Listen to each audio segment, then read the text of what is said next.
Very good afternoon, everyone. Today I'm going to present White Sargasso Sea and Caribbean history in the paper of the post-colonial studies. I would like to start my presentation with a quote by Jane Rice that today I must be very careful because I have left my armor today. Points to see the author of the novel, about the novel, Jamaican history, 1830s Emancipation Act, 1833 Slavery Abolition Act. Jane Rice was a novelist, short story writer, essayist, and in her life and in her writing, the author of post-colonial works such as White Sargasso Sea met adversity, inflicted and self-inflicted with an unflinching eye. This one is a quote by James Wood. Uh, Her works is Good Morning, Midnight, and White Sargasso Sea, and Voyage in Dark. Jean Reyes was born as Ella Gwendoline Rees Williams, the fourth of five children, came from the equivalent of white aristocracy. White Sargasso Sea is a prequel of feminist novel uh, Jane Eyre, written by Charlotte Bronte. White Sargasso Sea is written in 1966, divided into three parts. This one is a prequel of Charlotte Bronte's, in which female is seen as a slave to men. It deals with feminism, mixed race population. The setting of the novel is Caribbean island, Jamaica. In this novel, woman is seen as rejected wife, which turned into implied madness, and the novel deals with colonialism also. The prequel to Jane Eyre is told in three voices, in which Antoinette Causeway is a white Creole. Historian and poet Camus has described plantation slavery culture as a race founded and race founded. The Jamaican history starts with uh, the very well-known Christopher Columbus in 1494. The Columbus first sighted the island Jamaica on Caribbean Sea. The history of Jamaica is rich and vibrant one. Jamaica's history has been poetically composed by Howard Pyle, who states Jamaica is like many other of the West Indian island, is like a woman with a history. uh, the original inhabitants of this island is the original inhabitants of Jamaica are believed to be the Arawaks and Tainos. These two is the main uh, civilized person there who came from South America 2,500 years ago. They named the island X. The pronunciation is the same Jamaica, but it starts with X, which meant the land of wood and water. The Arawaks were mild and simple people by nature. Physically, they were light brown in color, short and well shaped with a coarse black hair. Flat. The slave trade in the Caribbean history, the English settlers concerned themselves with growing crops that would easily be sold in England. So there was the uh, English settlers who used to slave the growing people there. The Jamaican history is sugar industry. In Jamaica, tobacco, indigo, and coca were soon gave way to sugar, which became the main crop of the island. The sugar industry grew so rapidly that the 57 sugar estates on the island in 1673 grew nearly 430 by 1739. Enslaved Africans filled the large labor force required for the industry. The slave trade became a popular and a profitable venture for the colonialist. So in the Caribbean history, there was sugarcane farms, and the sugar industry were grew in by that time.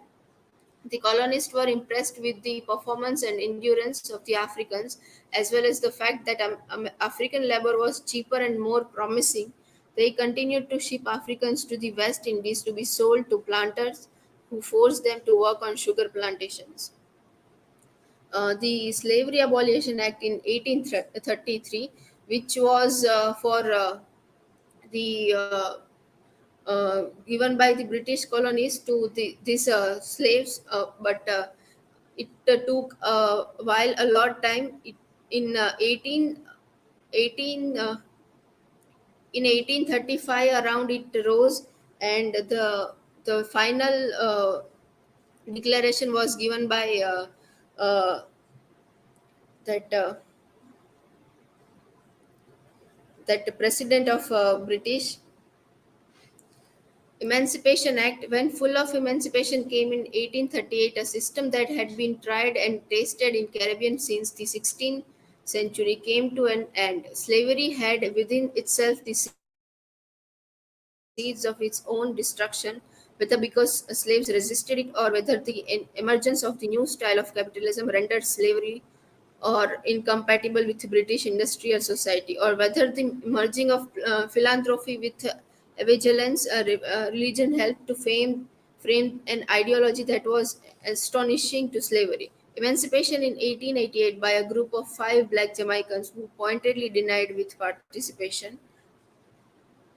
White Sargasso Sea, the novel's title White Sargasso Sea is derived from Sargasso, part of the Atlantic Ocean in northern Caribbean island, cut out from the ocean's currents. It is relatively becalmed and harbored drift of Sargassum seaweed. In Rice's novel, the Sargasso Sea is a symbol of what separates Antoinette Causeway and Mason Rochester and Edward Fairfax Rochester. Desperate colonial and imperial histories and experiences, Rochester's racism and disdain of the mixing cultures, his abhorrence and fear of the tropical landscapes, and this opposition of the Antoinette. The novel's main theme is about racism, the acceptance of culture, and how the black people were tortured there by British colonies. These are my sources. Thank you.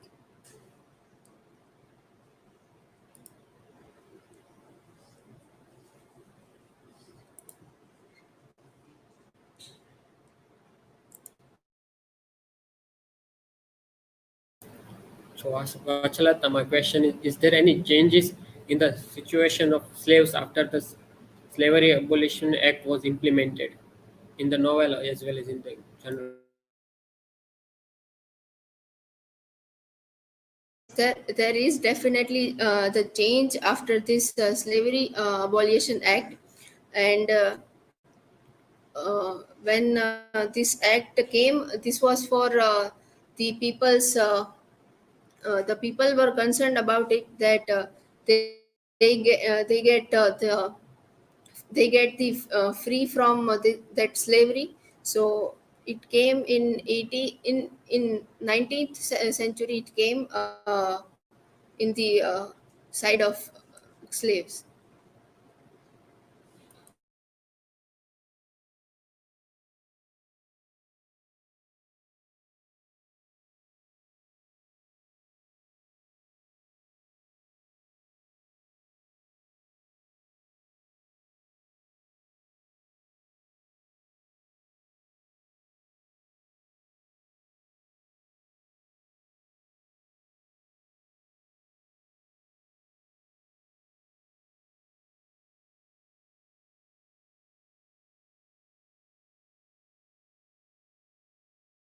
So, Vachalata, my questions to you is that can you find any relevant text or any relevant literary text, okay, in Indian literature written in any Indian language, or any be it in an English language as well, that have some similarities with White Sargasso Sea novel?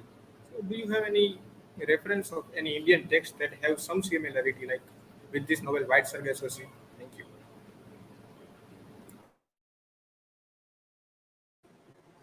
No, actually, I don't find any text relevant to the White Sargasso Sea, but I'll definitely say that there were some politicians, we can say, who worked for this uh, caste discrimination and class discrimination in Indian literature and Indian nation.